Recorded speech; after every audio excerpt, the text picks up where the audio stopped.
सगळ्यांना आनंद हवा आहे, म्हणून आनंदी जीवनाचे रहस्य विथ राजयोगा मेडिटेशन याचं मार्गदर्शन करण्यासाठी आज आपल्याला आलेले आहेत, उपलब्ध झालेले आहेत डॉक्टर सुधा कांगरिया, ज्यांचं जगामध्ये सर्वोच्च आंतरराष्ट्रीय नोबेल पीस अवॉर्डसाठी नामांकित आहेत। 3 तपापेक्षा जास्त त्यांची समाजसेवेची तपश्चर्या आहे आणि 1985 पासून बेटी बचाओ आणि स्त्री जन्माचे स्वागत असं संपूर्ण जिल्ह्यामध्ये नव्हे, राज्यामध्ये नव्हे तर संपूर्ण देशामध्ये त्यांचं कार्य आहे।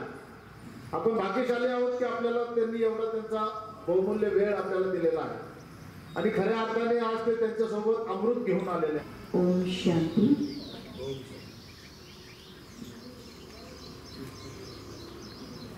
योग आनंद शांति सप्ताह जिन्होंने आयोजित किया है वो हमारे भाई साहब फुलसुंदर भाई साहब और नक्षत्र प्राणायाम समिति, और मेरे साथ हैं आदरणीय गुरुजी विशाल गुरुजी और आप सभी भाई और बहनों, आप सबका बहुत बहुत स्वागत है। आज हमारा विषय है, क्या विषय है आज का? आनंदी जीवन है ना। जो आनंद अभी गुम हो गया है, खो गया है, इसको फिर से कैसा प्राप्त करना है और इसको कैसे हमारे रोज के जीवन में लाना है। तो सुखी और आनंदी जीवन की गुरु के लिए है राजयोग। सुखी और आनंदी जीवन की गुरु के लिए है राजयोग। आज तक हम भगवत गीता के बारे में सुनते आए, पढ़ते आए हैं, ज्ञानेश्वरी के बारे में भी सुनते और पढ़ते आए हैं, लेकिन उसको अपने जीवन में हमने उतारा नहीं है, इसलिए आनंद कहीं गुम हो गया है। आज हम जानेंगे ये सारे रहस्य केवल 20-25 मिनट्स 30 मिनट्स के अंदर, और फिर उसका डिटेल भी हम लेंगे आगे कभी 5 डेज के कोर्स के माध्यम से। चलो हम एक कहानी से शुरू करते हैं। तो खुशी जो होती है, आनंद जो होता है, वो हमें लगता है कहीं गुम हो गया, घर में भी नहीं प्राप्त होता, बाहर भी नहीं प्राप्त होता, कहीं शॉपिंग को गए, कोई मॉल में भी हमें आनंद नहीं प्राप्त होता, कितने भी पैसे दो, करोड़ों रुपए दो, लेकिन हमें वो आनंद प्राप्त नहीं होता। तो कहाँ से वो आनंद हम प्राप्त करें? तो एक कहानी से शुरू करते हैं। एक गुरुजी हैं, गुरुजी थे और उनके 2 शिष्य थे। शिष्य नंबर 1 राम जी, दूसरे है श्याम जी, और दोनों को गुरुजी ने बुलाया और दोनों के हाथ में फूलों की टोकरी दी और उनको कहा कि ये जो फूल जो है ना, आपको उसको देना है जो स्माइल करेगा, उसको देना है जिसके चेहरे पर खुशी रहेगी, और ये फूल आप सब गांव में देकर आओ और फिर लौट कर आओ, फिर हम उसके बारे में चर्चा करेंगे। तो दोनों को ही टोकरी दी गई। दोनों ही टोकरी में बहुत अच्छे अच्छे फ्लावर से फूल हैं और दोनों ही चले गए। पूरे गांव में घूमे घूमे घूमे, तो वो जो राम जी थे ना, वो शिष्य नाम जो राम जी थे, वो 1 घंटे में लौट कर आए और उनकी टोकरी में कोई भी फूल नहीं था। इन्हें सारे फूल उन्होंने दे दिए थे, प्रदान किए थे, दान किए थे। और जो श्याम जी थे वो 4 घंटा हो गया, 8 घंटा हो गया, 10 घंटा हो गया, फिर से वापस आए ही नहीं। तो गुरुजी ने फोन किया कि अरे बेटा क्या हो गया, आप अभी तक नहीं आए हो? तो बोले गुरुजी मेरा एक भी फूल नहीं गया, कोई भी इंसान मुझे नहीं दिखा कि जिसके चेहरे पर स्माइल है, जिसके चेहरे पर खुशी है, जिसके चेहरे पर आनंद है। तो मैं क्या करूं, मैं तो भटकते रहा, पूरा बाजार गया, इधर गया उधर गया। तो गुरुजी बोले कोई बात नहीं, समय बहुत हो गया, आप आ जाना। वो आ गए, राम जी भी आ गए जिन्होंने सभी फूल देकर आए थे, और जिनको कोई भी फूल, एक भी फूल नहीं दे सके थे, वो भी श्याम जी आए। और सभी पूरी सभा बैठी हुई थी, महाराज का दरबार लगा हुआ था। तो फिर महाराज ने पूछा, अरे राम जी आपको 1 घंटे में सारे फूल देकर आए, लेकिन आपको याद है ना क्या था, कंडीशन क्या थी? जिसके चेहरे पर मुस्कान होगी, स्माइल होगी, खुशी होगी, आनंद होगी, उनको ही देना है। तो आपने 1 घंटे में दे दिया, गांव तो वही है। और ये श्याम जी पूरा गांव घूम कर आए, इतने घंटे घूमे, उनको एक भी नहीं इंसान मिला कि जो खुश है, ये ऐसे कैसे क्या हुआ? तो राम जी ने बोला कि हाँ गुरुजी ऐसा ही है, इस गांव में कोई हंसता ही नहीं है। फिर बोले तूने कैसे क्या हंसाया, कैसे फूल दिया? तो बोले नहीं मैंने क्या किया, मैं पहले हंसा, मैंने पहले स्माइल की और फिर मैंने उनको विश किया गुड मॉर्निंग, ओम शांति, हरि ओम, और मैं हंस के बोलता था तो वो भी हंस के बोले, तो फिर मैंने एक फूल दिया। तो ये आइडिया मेरे काम में आ गई और मैं जीत गया। तो आज का भी माहौल ऐसा ही है, जहां जाओ वहां पर उदासी छाई हुई है, निराशा छाई हुई है, सारे इंसान कंफ्यूजन में है, चिंता में है, टेंशन में है ना? तो वहां से हम कहां से लाए खुशी? तो खुशी कोई मॉल में नहीं मिलती, तिजोरी में नहीं मिलती, कोई करोड़ों रुपए देकर नहीं मिलती। तो खुशी जो है वो हमारे अंदर है। मैंने कहते ना मराठी में काखेत कळसा आणि गावाला वैसा, वो कहाँ पर है? वो मेरे मन के अंदर है। और यही बात ज्ञानेश्वरी में कही है, यही बात भगवत गीता में कही है, और यही सच्चाई है। अभी स्पिरिचुअल साइंस भी सामने आया है, साइंस भी यही कहता है कि कहाँ खुशी, कहाँ शांति जो है वो बाहर नहीं है, वो अंदर ही है। लेकिन वो अंदर जाने की जो यात्रा है ना, वो किसी को पता नहीं, वो बाहर जाने की यात्रा सब करते हैं। तो हमें अष्टांग योग, ये अंदर जाने की यात्रा है।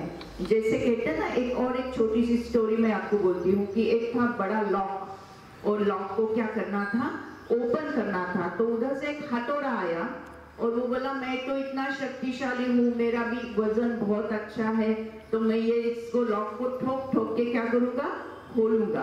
तो उसने ठोका ठोका ठोका, खुला तो नहीं। फिर दूसरी तरफ से एक चाबी आई, पतली सी, इतनी सी, छोटी सी, वो थोड़ी सी अंदर गई, थोड़ी सी मुड़ गई, तो लॉक खुल गया, है ना?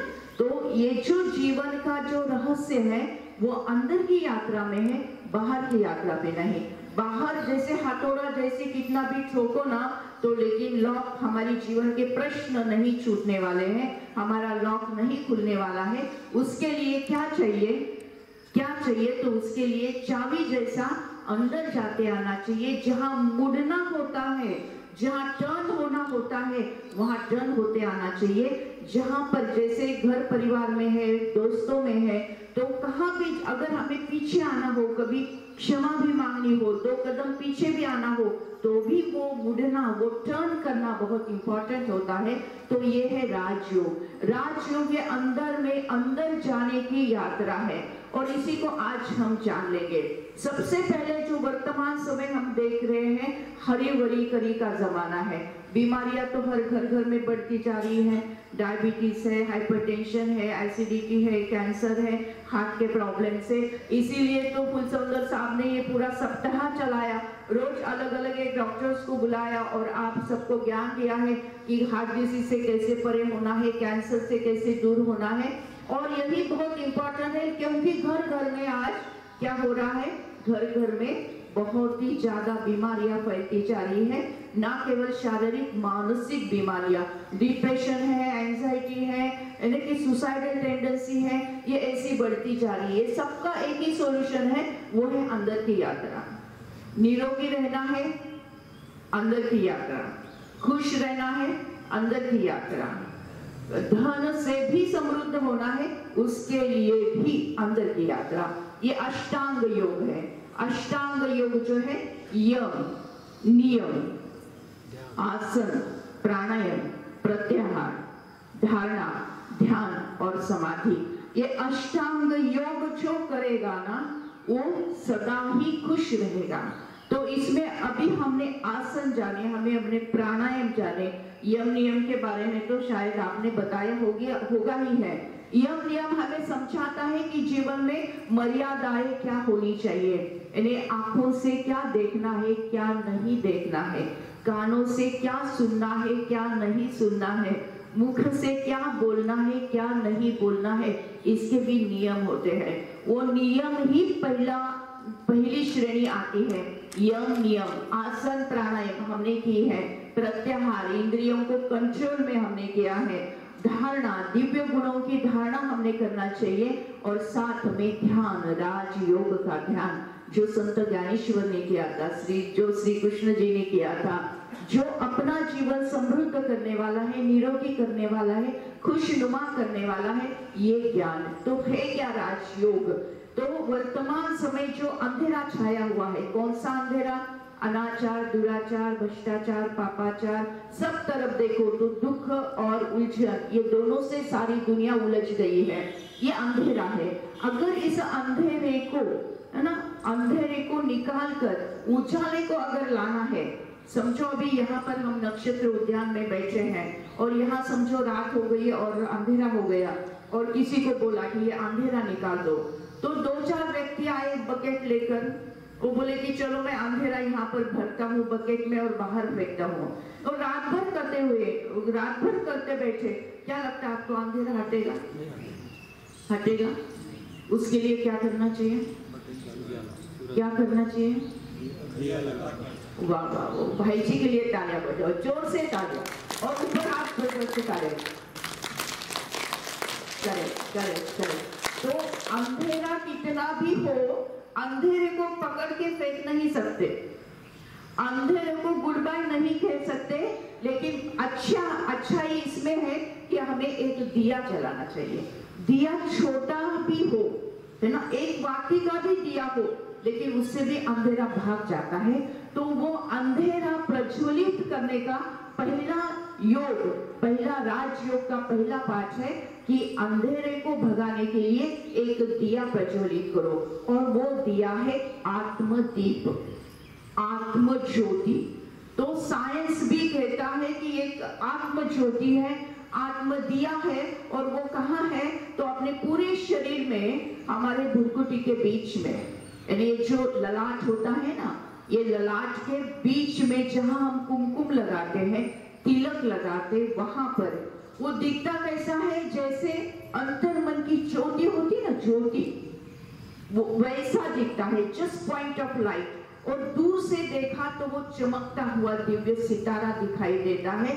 इसीलिए अभी साइंस में भी, यानी एमबीबीएस के स्कूल में भी ये पढ़ाया जाता है कि हर व्यक्ति ह्यूमन बीइंग है। ह्यूमन यानी 5 तत्वों से बना ये शरीर है, और शरीर को चलाने वाली जो शक्ति है वो है आत्मज्योत। उसको ही प्राण ज्योति कहा गया है, उसको ही हम आत्मा कहते हैं, उसको ही हम प्राण कहते हैं। अगर ये शरीर से प्राण निकल जाए तो क्या हो जाएगा? शरीर चलेगा, उठकर बैठेगा, कुछ खाएगा, कुछ पिएगा, स्माइल करेगा? नहीं, कुछ भी वो नहीं कर सकता। तो पहला लेसन है कि आत्म ज्योति को प्रज्वलित करना, और वो यहाँ पर है। वो आत्म ज्योति कैसी है? अजर अमर अविनाशी है। इस आत्म ज्योति को प्रज्वलित करने का एक छोटा सा पहले हम मेडिटेशन करेंगे, उसके बाद खुशी की तरफ जाएंगे। तो जैसे आत्म ज्योति प्रज्वलित हो गई और पूरा उजाला छा गया, तो उसमें हमें खुशी को हम इजीली पकड़ सकेंगे, ढूंढ सकेंगे, प्राप्त कर सकेंगे। तो कभी भी कोई मेडिटेशन करते हैं तो कोई छोटे छोटे नियमों का पालन करना है, और वो नियम में कभी भी ये स्पाइनल कॉर्ड है ना, वो सीधी रखना है मेडिटेशन में, और जो हाथ है और पूरा शरीर है इसको स्टेबल रखना है। और ज्ञान मुद्रा लीजिए, सभी ज्ञान मुद्रा लीजिए, बहुत बढ़िया ज्ञान मुद्रा लीजिए, और आंखें हल्की सी बंद करना है। और जो भी मैं कमेंट्री देती हूँ वो मन के मन में दोहराना है। कमेंट्री तो क्या करना है? मन के मन में दोहराना है, और उसका ही विजन क्रिएट करना है, और उसके ही फीलिंग्स क्रिएट करना है। तो ये हो गया formula AVM। A for association, V for visualisation, और F फॉर फीलिंग। इसका छोटा सा अनुभव हम अभी लेते हैं। तो चलो स्टार्ट करते हैं मेडिटेशन। 4-5 मिनट का एक गीत भी लगेगा, उसके बाद गीतों के भावों के साथ हमें एक रूप होना है। सीधा होकर बैठना है, हाथों की ज्ञान मुद्रा, आंखें हल्की सी बंद।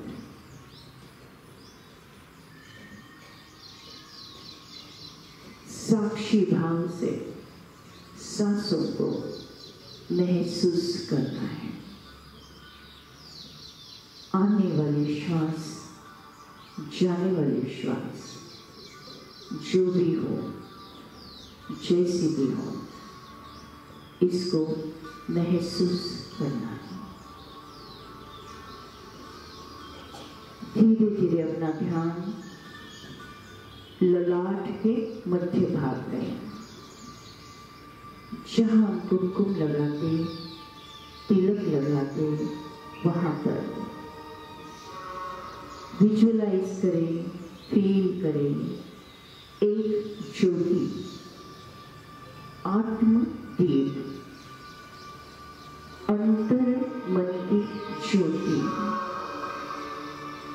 प्रज्वलित ज्योति, जिसकी आभा, जिसकी लाइट चारों ओर फैलते जा रहे हैं। अंतर मन में ज्योति जलाओ, होगा दूर अंधेरा, मेरे जीवन का अंधेरा दूर दूर जा रहा है। मेरे जीवन में उजाला, लाइट, रोशनी प्राप्त होती जा रही है। अंतर मन में ज्योति जलाओ, होगा दूर अंधेरा।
पहला लेसन पक्का हो गया कि मैं ये शरीर नहीं, मैं आत्मा हूँ, ये प्राण हूँ, और ये खुशी जो है वो बाहर नहीं अंदर है।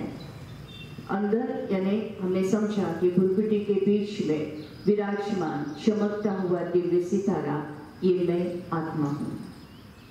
अब हम जानते हैं इसकी विशेषता क्या होती है। हर आत्मा सतो प्रधान होती है। हर आत्मा में 7 गुण होते हैं। कौन से 7 गुण? ज्ञान, प्रेम, आनंद, पवित्रता। ज्ञान, प्रेम, आनंद, पवित्रता, शक्ति, शांति और खुशी। ये सारे जो गुण है वो मुझ आत्मा में ही उपस्थित है, लेकिन मैं ढूंढ रही हूँ उसको बाहर। तो बाहर कहीं भी जाए तो भी ये मुझे मिलेगा नहीं।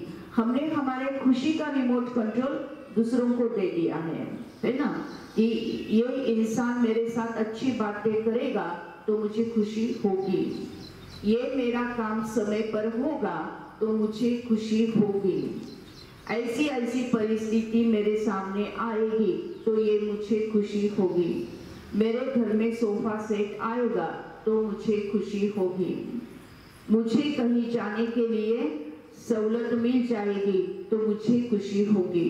तो हमारे खुशी का रिमोट कंट्रोल हमने किसी व्यक्ति को दे दिया है, कोई परिस्थिति को दे दिया है, कोई समय को दे दिया है। लेकिन यहाँ ये कोई भी रिमोट कंट्रोल अगर हमने दूसरों को दे दिया तो क्या हो जाएगा?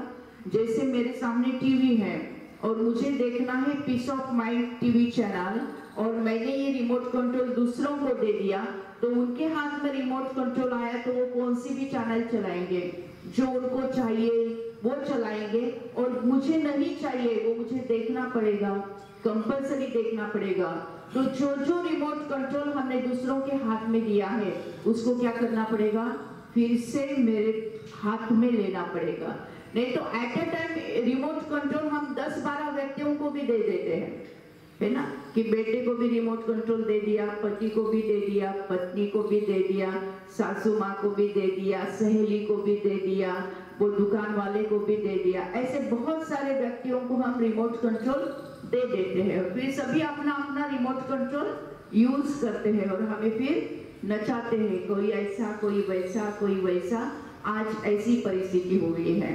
तो हमारा जो खुशी का रिमोट कंट्रोल है, जो जो हमने बाहर दिया हुआ है, वो सभी रिमोट कंट्रोल हमें क्या करना पड़ेगा? वापिस लेना पड़ेगा, खुद के हाथ में लेना पड़ेगा।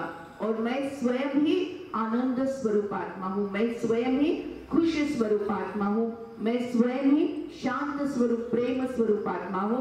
ये जो सच्चाई है इसको हमने जान लेना चाहिए। दूसरी बात है कि जब अपेक्षा भंग होता है तब खुशी गुम हो जाती है।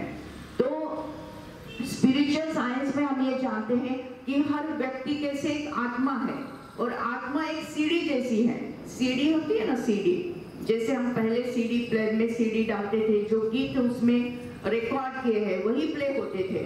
तो हर आत्मा एक सीडी होती है। एक उदाहरण से मैं आपको समझाती हूँ। समझो अभी 2 व्यक्ति है, यानी 2 आत्माओं की 2 सीडी है। तो एक है मेल एक है फीमेल, दोनों की क्या होगी? एंगेजमेंट हो गई। एक सीडी यानी एक व्यक्ति और दूसरी सीडी दूसरी व्यक्ति, उनकी क्या हो गई? एंगेजमेंट हो गई। जब एंगेजमेंट हो गई तो दोनों ही सीडी एक दूसरे से बहुत मिलनसार रहते थे, एक दूसरे को एडजस्ट कर लेते थे। जैसे अगर उनको पसंद है पिंक कलर तो मैं पिंक कलर की साड़ी पहनूंगी, और मुझे पसंद है व्हाइट तो व्हाइट कलर का शर्ट पहनेंगे। उनको पसंद है नहीं पसंद है, लेकिन वो भी वैसा करेंगे, क्योंकि एंगेजमेंट में क्या होगा? इंट्रोडक्शन हो गया, एक दूसरे की समझदारी हो गई, समझ गया एक दूसरे को क्या चाहिए, और फिर 2 सीढ़ी की एंगेजमेंट हो गई, दोनों खुशी खुशी हो गए। लेकिन थोड़े समय के बाद उनकी हो गई शादी, और शादी होने के बाद वो ज्यादा समय एक साथ रहने लगे, तो जैसी पॉजिटिव बातें हैं निगेटिव बातें भी एक दूसरे को समझ में आने लगी। और फिर यहाँ पर फिर थोड़ा प्रॉब्लम होने लगा, और फिर ऐसा लगने लगा कि जैसे ना सीडी होती तो गीत रिकॉर्डेड होते हैं। समझो अभी मैं एक सीडी हूँ और एक सीडी है, तो मेरे अगर सीडी पर भक्ति गीत रिकॉर्डेड है तो प्ले करने के बाद कौन से गीत प्ले हो गए? सीडी में डालने के बाद, सीडी प्लेयर में डालने के बाद भक्ति गीत ही प्ले हो गए। और उनके सीडी में अगर वो ढन ढन कौन से गीत आते हैं, वो डीजे वाले गीत है, अगर वो रिकॉर्ड हो गए तो वो अगर सीडी प्लेयर में डाले तो कौन सी आवाज आएगी, डीजे की ही आवाज आएगी, है ना। तो एक सीडी है भक्ति गीत वाली और दूसरी सीडी है डीजे वाली, और दोनों की एंगेजमेंट पहले हुई, दोनों ने एक दूसरे को एडजस्ट करके लिया, संभाल लिया, लेकिन जब शादी हो गई तो अपने अपने गीत बजने लगे। तो एक डीजे का गीत जो भक्ति गीत वालों को पसंद नहीं, और जो भक्ति गीत बज रहा वो डीजे वालों को पसंद नहीं, और दोनों में फिर क्या हो गया, थोड़ा थोड़ा लड़ाई झगड़े होने लगे। ऐसा होते होते 1 साल बीता, 2 साल बीता, तीसरी सीढ़ी घर में आई, तीसरी सी नन्ही सी सीढ़ी घर में आई, और दोनों को लगा कि अरे मेरा भक्ति गीत इसमें बजेगा, फिर उनको भी लगा मेरा डीजे इसमें बजेगा। बजेगा क्या, बजेगा क्या, वो भी सीढ़ी भरकर आई है, खाली होकर नहीं आई है, तो वो अपना अपना बजाएंगे। तो ये ज्ञान न होने के कारण एक प्रकार का अपेक्षा भंग होता है, और अपेक्षा भंग के कारण दुख का निर्माण होता है और खुशी गुम हो जाती है। इसीलिए हम ये स्पिरिचुअल साइंस को जान लेना चाहिए। एक आत्मा सीढ़ी जैसी होती है और उसके अंदर 5 प्रकार के संस्कार होते हैं। हर आत्मा में 5 प्रकार के संस्कार होते हैं। सबसे अंदर जो है उसको ओरिजिनल लेयर कहा गया है, और उसमें 7 गुण जो मैंने अभी बताए वो होते हैं। उसके बाद में आज तक हमारे जितने भी जन्म हुए हैं, हर जन्म में मैंने जो भी कर्म और संस्कार मेरे बने हैं वो दूसरे लेयर पर रिकॉर्डेड होते हैं। यानी जो गीत है, जो भक्ति गीत बोलो या डीजे के गीत बोलो या अपनापन की गीत बोलो, झगड़े के गीत बोलो, सभी कहाँ सेकंड लेयर पर रिकॉर्डेड है। तीसरा जो लेयर है वो इस जन्म के माता पिता से जो संस्कार हमें मिले हैं वो रिकॉर्डेड है। चौथा लेयर में संग का रंग, यानी जिनके साथ हम रहते हैं उनके संग का रंग चढ़ जाता है, वो सारे संस्कार उसके अंदर रिकॉर्डेड है। और आखिरी जो है वो 5वीं लेयर जो है वो है विल पावर से बने संस्कार। तो सबसे ओरिजिनल जो लेयर है वो सभी आत्माओं की सेम होती है। फिर वो आत्मा कितनी भी अभी दुष्ट लगती हो या गुनहगार लगती हो, लेकिन फिर भी उनके अंदर भी सुख, शांति, आनंद, प्रेम होता ही है, क्योंकि ओरिजिनल लेयर सबकी सेम होती है। लेकिन उसका प्रगटीकरण नहीं होता, क्योंकि जन्म जन्मांतर जो कर्म किया है वो उसके ऊपर होता है। तो जन्म जन्मांतर अनेक जन्मों से इस जन्म में भी जो भी हमने कर्म किया है उसके ऊपर होता है। उसके बाद जैसे मैंने कहा है कि माता पिता से आए संस्कार, संग का रंग से चढ़े संस्कार और विल पावर से संस्कार। लेकिन एक बहुत अच्छी बात है कि जो विल पावर है, विल पावर से हम हमारे जो ओरिजिनल संस्कार है उसको हम जागरूक कर सकते हैं। जो खुशी आज गुम हो गई ऐसे हमें लगता है, उस खुशी को हम वापस प्राप्त कर सकते हैं, उस खुशी को हम फिर से प्राप्त कर सकते हैं। वो खुशी जो है, आनंद जो है, वो अंदर हुनी अपने मुझ आत्मा के अंदर में ही, इंटरनल स्ट्रक्चर में ही विराजमान है। तो उसको हमें प्रकट करना है। तो उसके लिए एक सूत्र बताया गया है, और सूत्र है जैसा सोचोगे तुम वैसा बन जाओगे। जैसा सोचोगे तुम वैसा बन जाओगे। जैसे हमने दुख का सोचा तो हमारे जीवन में दुख आने वाला है, सुख का सोचा तो हमारे जीवन में सुख आने वाला है, आनंद का सोचा तो जीवन में आनंद आने वाला है, और आनंद की परिस्थिति होते हुए दुख का सोचा तो आनंद भी दुख में परिवर्तित होने वाला है। लेकिन आज की परिस्थिति ऐसी है कि पूरे वातावरण में, वायुमंडल में कंफ्यूजन है, दुख है, उलझन है, टेंशन है, और उसके ऐसे रहते हुए भी, यानी कहते हैं ना कि हार के भी ना हारे जीत उसी की होती है। हार के भी ना हारे जीत उसी की होती है। जिनको हारने जैसी परिस्थिति है, समझो बीमारी है, या तो कोई और आर्थिक प्रॉब्लम है, या तो कोई रिश्तों में प्रॉब्लम है, या तो कोई कोर्ट कचहरी का प्रॉब्लम है, अन्य कई भी प्रॉब्लम हो सकते हैं। तो ऐसे जो हमारी उलझन की दुनिया अभी चल रही है, लेकिन इसमें भी हारने जैसी परिस्थिति है, लेकिन फिर भी हार के भी ना हारे जीत उसी की होती है, क्योंकि हम जैसा सोचते हैं वैसा हम बनते जाते हैं। इसीलिए हारने जैसी परिस्थिति में भी हम जीतने जैसी सोच को डेवलप करके उसको पकड़ के रख के उसका ही चिंतन मनन करना और उसको ही प्रगटीकरण करना, यह है राजयोग। और ये राजयोग ऐसे कुछ आधे घंटे में 1 घंटे में ऐसा वो पूरा नहीं होता है। उसके लिए 7 डेज का कोर्स करने की आवश्यकता है और वो 7 डेज का कोर्स हम 5 डेज में भी एडजस्ट कर सकते हैं। वो कभी भविष्य में हम जरूर लेंगे और स्टेप बाय स्टेप ये सारा जानेंगे कि यहाँ पर भी जैसे कुलचंदर साहब के मार्गदर्शन में हमने यहाँ भी पहले पूरा राजयोग का कोर्स लिया हुआ है 7 डेज का, वो भी पहर को 4:30 बजे लिया हुआ है। वैसे भी हम सेम टाइम पर भविष्य में कभी लेंगे, आपको भी ये पूरा साइंस, इसका स्पिरिचुअल साइंस समझ में आ जाएगा। तो हमने देखा कि 2 सीढ़ी होती है, सीढ़ी यानी आत्मा। जैसे व्यक्ति हमारे घर परिवार में 7 व्यक्ति 8 व्यक्ति कभी 2 इंसान होते हैं, सबकी सीढ़ी अलग अलग है।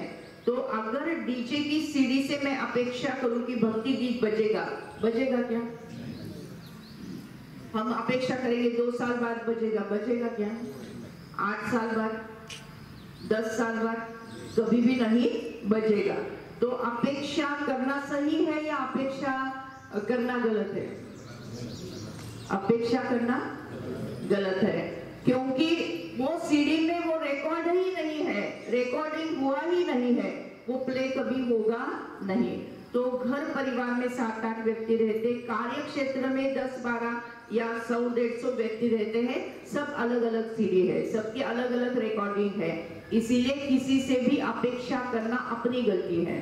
पहला नियम खुशी खोने का क्या होता है? अपेक्षा भंग। तो हमने ये जानना चाहिए किसी से भी कोई अपेक्षा नहीं करना। सजेशन देना है हमें कि आप सजेस्ट कर सकते हैं, आप उनको सूचना भी कर सकते हैं, लेकिन अपेक्षा करके अपेक्षा को पकड़कर जब हम बैठेंगे तब हमारी खुशी सदा ही गुम हो जाएगी, खुशी हमें कभी भी प्राप्त नहीं होगी। तो पहला नियम है जैसा हम सोचते हैं वैसा बन जाते हैं। दूसरा नियम है अपेक्षा, किसी से कोई अपेक्षा नहीं करना चाहिए। तीसरा नियम है जब हम खुशी किसी को देते हैं तो लौट कर आती है। तो हमें कोई सामने वाला हमें खुशी दे या ना दे, हमें खुशी सबको देते रहना चाहिए, बांटते रहना चाहिए। अगर हम ऐसे बांटते रहेंगे तो लौटकर फिर से मेरे पास खुशी आएगी। तो 3 नियम हमें समझ में आ गया कि सबकी सीढ़ी अलग अलग है, इसीलिए कोई से किसी से अपेक्षा नहीं करना चाहिए। पहला नंबर कि मैं हूँ ही आनंद स्वरूप आत्मा, और जब मैं ये सोचती हूँ कि मैं खुश आत्मा हूँ, आनंद स्वरूप आत्मा हूँ और मुझसे निकलती हुई आनंद की किरणें चारों ओर फैल रही है और मैं सदा ही आनंद स्वरूप हूँ, आनंद के बारे में सोच रही हूँ, जैसा हम सोचते हैं वैसा बनते जाते, पहला नियम। दूसरा अपेक्षा ना करना, ये दूसरा नियम। और जितना हम खुशी दूसरों को बांटेंगे लौट कर हमारे पास फिर से आने वाली है, ये तीसरा नियम। ये 3 नियमों का हम आसानी से अपने जीवन में फॉलो करेंगे तो खुशी हमारे पास अपने आप आती जाएगी और हमारा जीवन खुशनुमा होते जाएगा। तो पहला हमने मेडिटेशन किया कि अंतर मन की ज्योति जगाओ, मैं आत्मा ही आनंद स्वरूप हूँ। अभी हम करेंगे जैसा सोचेंगे वैसा बनते जाएंगे, इस टाइटल पर छोटा सा मेडिटेशन। और उसके बाद में सबको खुशी बांटेंगे तो वापस लौट कर आएंगे। ये 2 छोटे छोटे मेडिटेशन हम करेंगे और अपने क्लास को फिर विराम देंगे। चलो मेडिटेशन करते हैं। सीधा होकर बैठना है, अपना पूरा ध्यान सांसों की तरफ, धीरे धीरे अपना ध्यान ललाट के मध्य भाग में एक ज्योति, अंतर ज्योति, अंतर की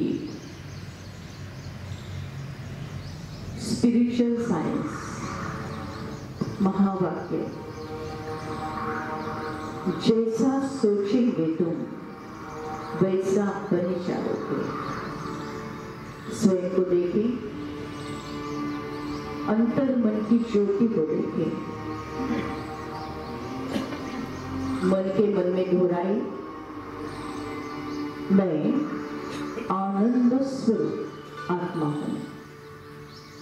मैं आनंद स्वरूप आत्मा हूं।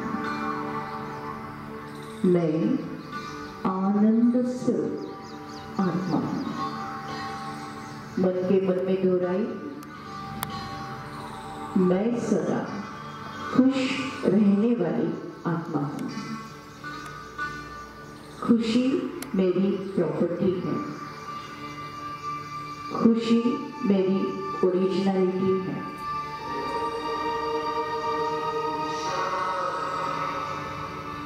मैं सदा खुश हूं। कोई भी परिस्थिति आ जाए, कोई भी कुछ भी कहे, लेकिन फिर भी मैं सदा खुश हूं। जैसा हम सोचते हैं वैसा हम बनते जाते हैं।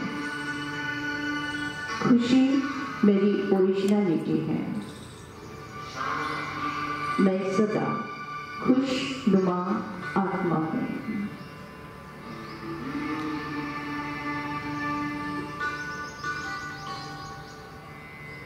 सोच मेरी प्रायोरिटी है।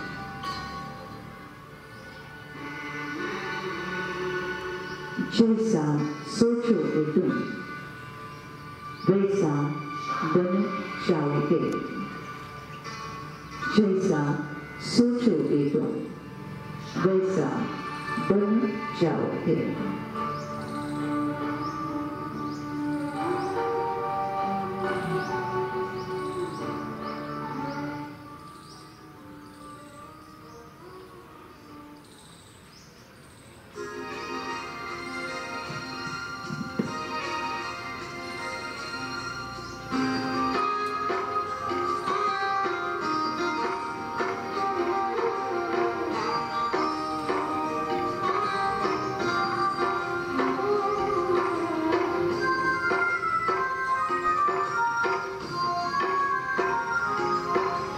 जैसा सोचोगे तुम वैसा बन जाओगे। जैसा कर्म होगा वैसा फल पाओगे। श्रेष्ठ कर्म का आधार है खुद का कर दो दर्शन। यही जीवन का सार है, यही जीवन का सार है। जैसा सोचोगे तुम वैसा बन जाओगे। जैसा कर्म होगा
सोचोगे तुम वैसा बन जाओगे, जैसा कर्म होगा वैसा पल पाओगे।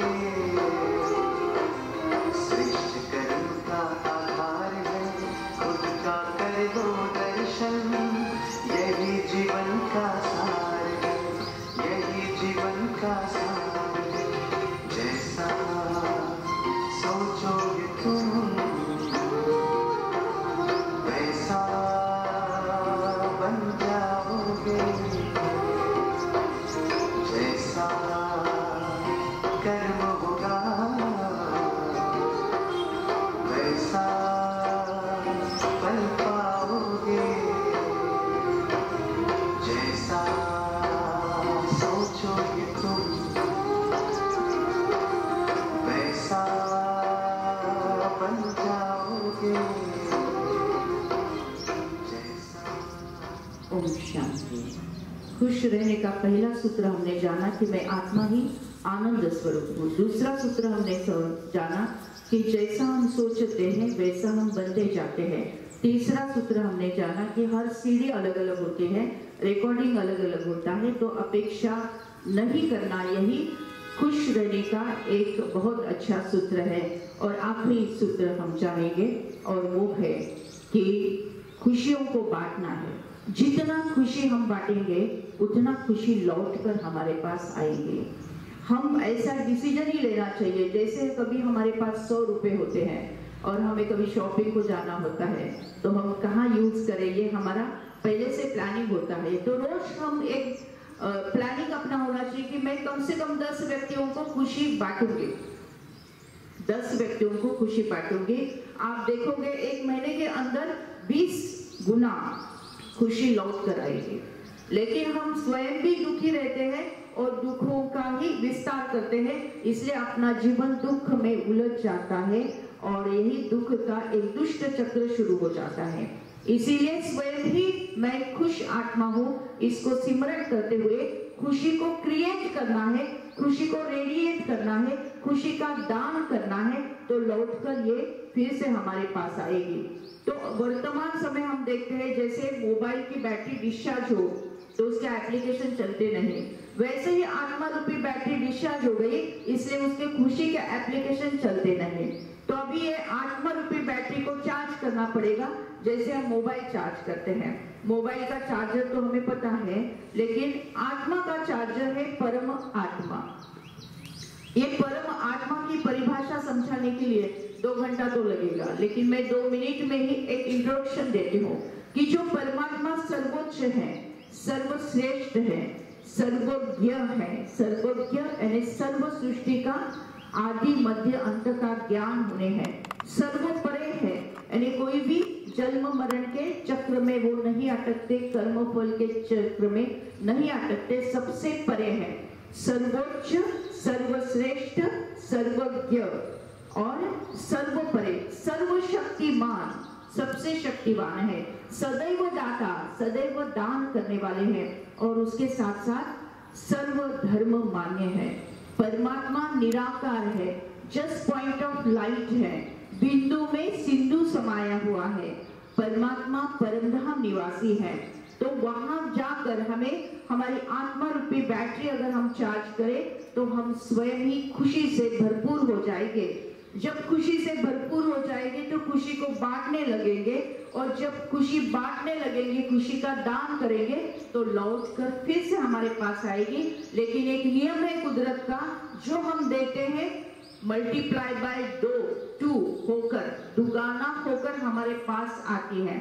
अगर हमने खुशी दी 2 टाइम्स लौट कर आएगी, हमने किसी को दुख दिया वो भी 2 टाइम्स लौट कर हमारे पास आएगा।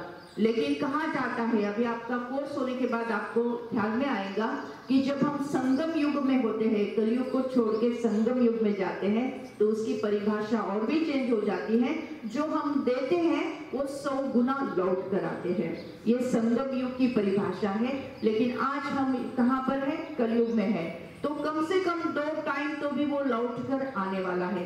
जब ये राजयोग का हम कोर्स करते हैं तो अपने आप हम शिफ्ट होते कलयुग से संगम युग पर, और हमें 100 गुना लाभ इसका होता है, वो हम भविष्य में देखेंगे। अब हम हमारी आत्मा रूपी बैटरी चार्ज करने का मेडिटेशन करेंगे और बांटने का भी मेडिटेशन करेंगे। खुशी बांटेंगे, घर परिवार के व्यक्तियों को बांटेंगे। उन्होंने नहीं दी खुशी, इसलिए मैंने नहीं देना चाहिए। क्या देना चाहिए? वो दे या न दे, मुझे देना है। मैं दूंगी तो लौट कर आएगा, मैं नहीं दूंगी तो लौट कर नहीं आएगा। मैं उदास रही तो उदासी अपने आप उनको मिल जाएगी और वो लौट कर मेरे पास आएंगे। मैं दुखी रही तो वो भी दुख के वाइब्रेशन सर्वर दूर पर पहुंचेंगे और वो भी दुगाना होकर मेरे पास आएंगे। तो क्या करना है? सदा खुश रहते हुए सबको खुशियां बांटनी है, तो लौट कर फिर मेरे पास आएगी। आज आत्मा रूपी बैटरी जो डिस्चार्ज हुई है उसको चार्ज करेंगे 1 मिनट में, और 2-3 मिनट में शांति के और खुशी के वाइब्रेशन सबको दे देंगे जो लौटकर हमारे पास आएंगे। फिर से लास्ट मेडिटेशन करेंगे और फिर हमारे क्लास को पूर्ण विराम देंगे। अभी जो हम मेडिटेशन कर रहे हैं आत्मा रूपी बैटरी को चार्ज करने का और खुशी बांटने का। तो सूत्र ध्यान में आया। पहला सूत्र, मैं आत्मा हूं ही खुशनुमा, स्वयं में ही खुशी है, अंदर में ही खुशी है, बाहर ढूंढने की नहीं। पहला सूत्र। दूसरा सूत्र, जैसा हम सोचते हैं वैसा हम बनते जाते। दुख के बारे में सोचा तो दुखी बनेंगे, तो दुख की परिस्थिति में भी हमें सुख के बारे में, शांति के बारे में और खुशी के बारे में ही सोचना है, तो हमें क्या मिलेगा? खुशी प्राप्त हो जाएगी। तीसरा सूत्र, किसी से भी कोई अपेक्षा नहीं करना है, तो अपेक्षा भंग का जो दुख होता है इसका हमने समझा कि सीडी में क्या रिकॉर्ड होता है और कैसे कौन सा प्ले होता है, ये भी हमने जाना। और अभी ये सूत्र जान रहे कौन सा, कि हमारी बैटरी को, आत्मा रूपी बैटरी को चार्ज करना है और खुशी को बांटना है। जितना हम बांटेंगे उतना लौट कर आएगा। ये 4 सूत्र जब हम हमारे जीवन में फॉलो करते हैं तो हमारा जीवन खुशनुमा अपने आप बन जाता है। इसके सारे डिटेल्स हम साप्ताहिक कोर्स में बाद में जान लेंगे। चलो लास्ट मेडिटेशन करते हैं। सीधा होकर बैठना है, ललाट के बीच में विजुअलाइज करें चमकता हुआ दिव्य सितारा। बहुत अच्छा, चमकता हुआ दिव्य सितारा ललाट के मध्य भाग में। बढ़िया। मैं आत्मा हूं, मैं खुशनुमा आत्मा हूं, मैं आनंद स्वरूप आत्मा हूं। जैसा मैं सोचती हूं वैसा मैं बनती जाती हूं। मेरा वादा खुद से है कि परिस्थिति भले विपरीत हो, लेकिन मेरी मन की स्थिति, मेरे सोच विचार सदा खुशी से भरपूर है, क्योंकि मुझे पता है कि जैसा हम सोचते हैं वैसा बनते जाते हैं। तीसरा सूत्र, किसी से कोई अपेक्षा नहीं करना है। हर सीढ़ी अलग अलग है, हर सीढ़ी की रिकॉर्डिंग अलग अलग है। मुझे किसी से कोई अपेक्षा नहीं है।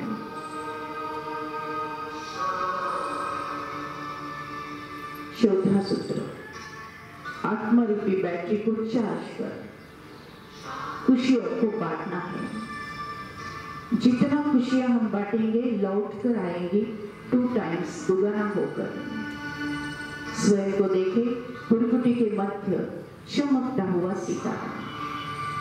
विजुअलाइज करें जैसे बारिश में छाता लेते हैं, परमात्मा की छत्र छाया, परमात्मा की छत्र छाया मेरे मस्तक के ऊपर।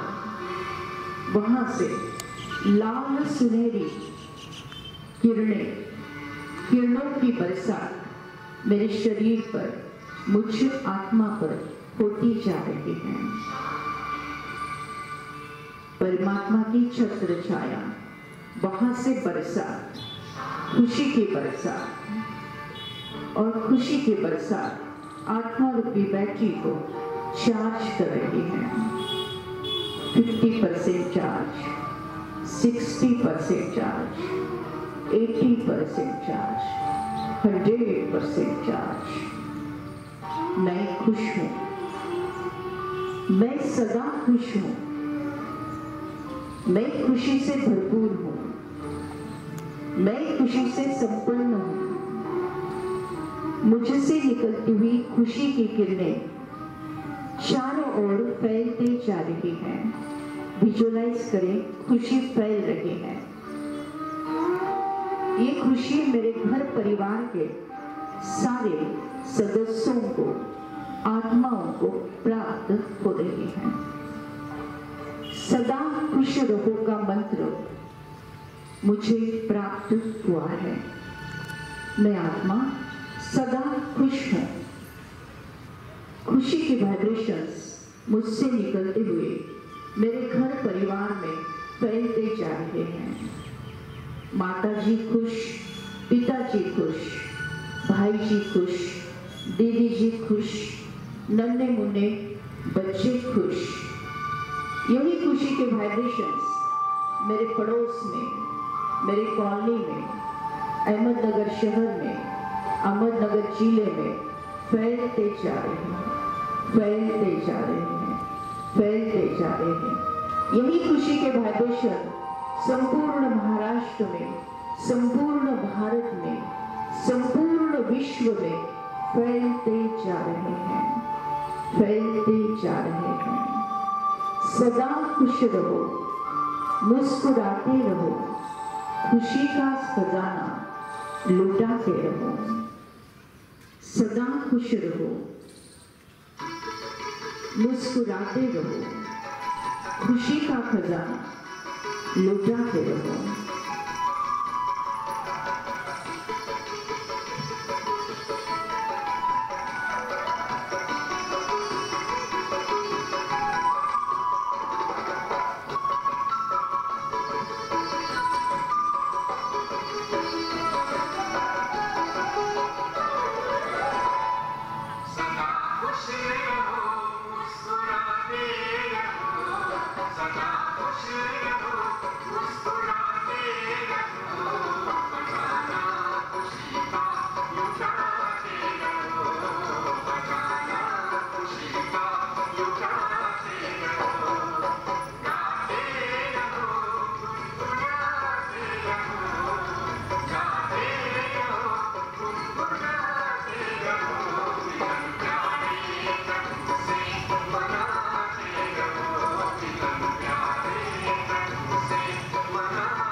ओम शांति शांति शांति।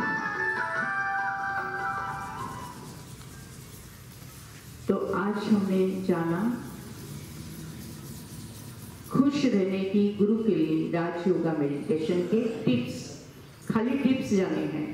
नंबर 1, मैं आत्मा ही खुशनुमा हूँ। नंबर 2, जैसा सोचेंगे वैसा बनते जाएंगे। नंबर 3, अपेक्षा किसी से करना नहीं, हर सीढ़ी अलग अलग है।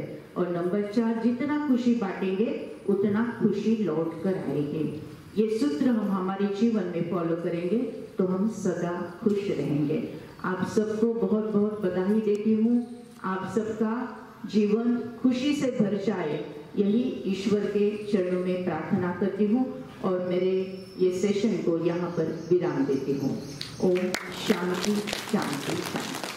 अतिशय नियोजनाप्रमाणे आणि वेळेप्रमाणे आजचे जे सेशन झालेले आहेत त्यात पहिलं सेशन जे आहे ते श्री विशाल ढोकळ यांनी योगाचं घेतलेलं आहे आणि शार्प 5:45 चालू होऊन 5:45 त्यांनी माईक हँडओव्हर केला होता।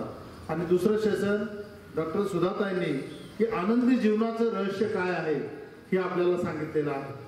आणि आता आनंदी जीवन तर आपण आजपासून जगायला सुरुवात करणार आहोत। आपण जसं ताईंनी सांगितलं की आपण स्वयंपाकघरामध्ये सुद्धा आपल्या परमात्माचं नामस्मरण चालू ठेवलं पाहिजे, जप वगैरे चालू ठेवलं पाहिजे।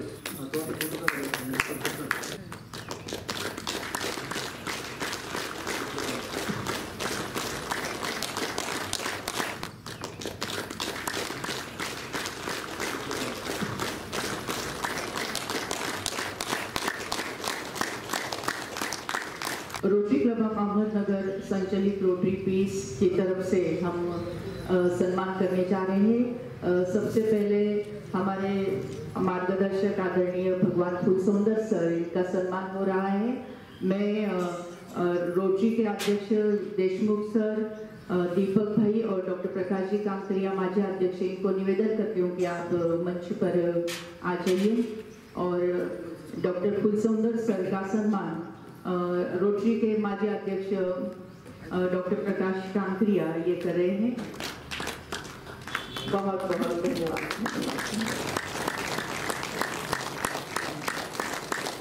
और हम स्वागत करते हैं फिर से एक बार हमारे ठोकर सर का कि जिन्होंने इतना मस्त नियोजन किया है। आपके क्लास रोज वो लेते हैं। रोटरी क्लब ऑफ अहमदनगर संचालित रोटरी पीस सेंटर द्वारा भी एक सप्ताह लिया गया और पूरे सप्ताह में 9000 व्यक्तियों को ये ज्ञान दिया गया।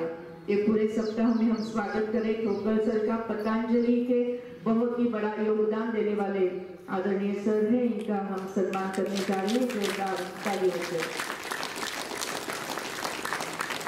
सुधाताई, आपण आम्हाला अतिशय आनंद मिळून दिला। खरं म्हणजे स्वर्ग काय आहे कुणी पाहिलेलं नाही, परंतु आम्हाला सर्वात खऱ्या अर्थाने तुम्ही इथं पाठवलं आणि खरा आनंद या ठिकाणी दाखवला। तर हे नगर शहर ही नवरात्रांची खाण आहे आणि या नवरात्रामध्ये सुधाताईंचं एक मोठं स्थान आहे। त्यांनी आपल्याला इथं आल्यात आणि आपल्याला सर्वांना आनंद कसा मिळवायचा, आपण दिलं तरच आपल्याला तो मिळणार आहे, असे छोटे छोटे टिप्स दिल्यात आणि त्याच्यातून आपण सर्वजण सुखी होणार आहोत। आणि आपण जर स्वतः सुखी झालं तर आपलं कुटुंब सुखी होणार आहे, आपलं कुटुंब सुखी झालं तर आपलं शहर सुखी होणार आहे आणि आपलं शहर सुखी झालं तर संपूर्ण जग सुखी होणार आहे। आणि म्हणून आपण सर्वांतर्फे त्यांना दीर्घायुष्य मिळो अशी परमेश्वर चरणी प्रार्थना। रोटरी क्लब ऑफ अहमदनगर संचालित रोटरी पीस सेंटर द्वारा श्री मते सर, इनका सम्मान होने जा रहा है। जोरदार तालियों से हम उनका स्वागत करते हैं। पतंजलि योग समिति ने बहुत अच्छा योगदान दिया हुआ है। मैं डॉक्टर प्रकाश जी कामकरिया और दीपक भाई दोनों को रिक्वेस्ट करती हूँ कि आप उनका सम्मान करें।